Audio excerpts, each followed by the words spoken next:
नमस्कार बालमित्रांनो, आज आपण आपल्या पाठ्यपुस्तकातील एक खूप सुंदर कविता शिकणार आहोत, जिचं नाव आहे दोस्त। ही कविता एका मुलाची आणि त्याच्या लाडक्या वासराची मैत्री सांगते। जर तुम्हाला हा व्हिडिओ आवडला तर नक्की लाईक करा आणि आपल्या चॅनेलला सबस्क्राइब करायला विसरू नका, जेणेकरून तुम्हाला असेच नवनवीन शैक्षणिक व्हिडिओ पाहायला मिळतील। माझी एक गाय होती, तिला होते वासरू, तोच माझा दोस्त होता, त्याला कसे विसरू।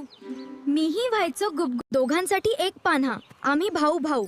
दूध पिऊन झाल्यावर तो वारा पिऊन उंडारला की माझा बाप पाठवायचा मलाच त्याला धुंडायला।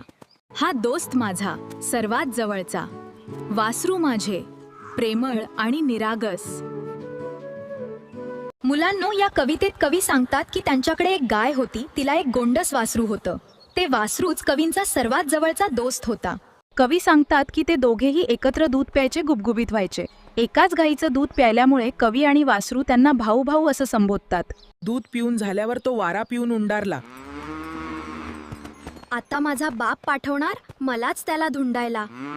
बघ, ही आपली गाय किती प्रेमळ आहे ती, हो ना? दोघांवरही सारख्याच मायेने बघते। मुलांनो, कवी सांगतात की दूध पिऊन झाल्यावर वासरू खूप उत्साही व्हायचे, म्हणजे वाऱ्याच्या वेगाने इकडे तिकडे उड्या मारत सुटायचे। मुलांनो, कवी सांगतात की जेव्हा ते हरवायचे तेव्हा कवींचे वडील त्याला शोधायला पाठवायचे। ते वासरू खूप खेळायचे। वासरू आपल्या कोवळ्या जिभेने कवींचे अंग चाटायचे। या क्रियेतून वासराचं प्रेम दिसून येतं। मुलांनो, कवींना वासराच्या ओठावरचा फेस हा दुधावरच्या सायसारखा वाटायचा। मुलांनो, कवी सांगतात की हिरवे हिरवे गवत कोवळे कोवळे लूस, त्याच्यासाठी आणले की गडी व्हायचा खुश। मुलांनो, कवी म्हणतात की वासरू हा कोवळ्या कोवळ्या जिभेने अंग माझे चाटायचा, वासराच्या ओठावरचा फेस मला साय वाटायचा।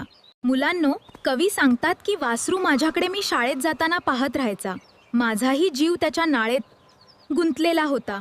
मुलांनो, कवी म्हणतात की आज जेव्हा मी पाहतो भावाभावांना मधील भांडण, आठवत राहतो दोस्त माझा अंग चाटताना।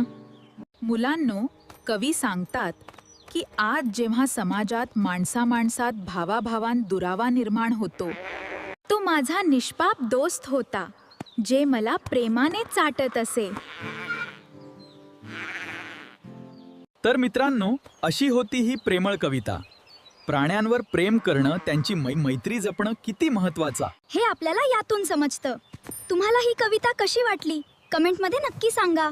अशाच सोप्या पद्धतीने अभ्यास करण्यासाठी आमच्या चॅनलला सबस्क्राइब करा आणि हा व्हिडिओ तुमच्या इतर मित्रमैत्रिणींसोबत शेअर करा।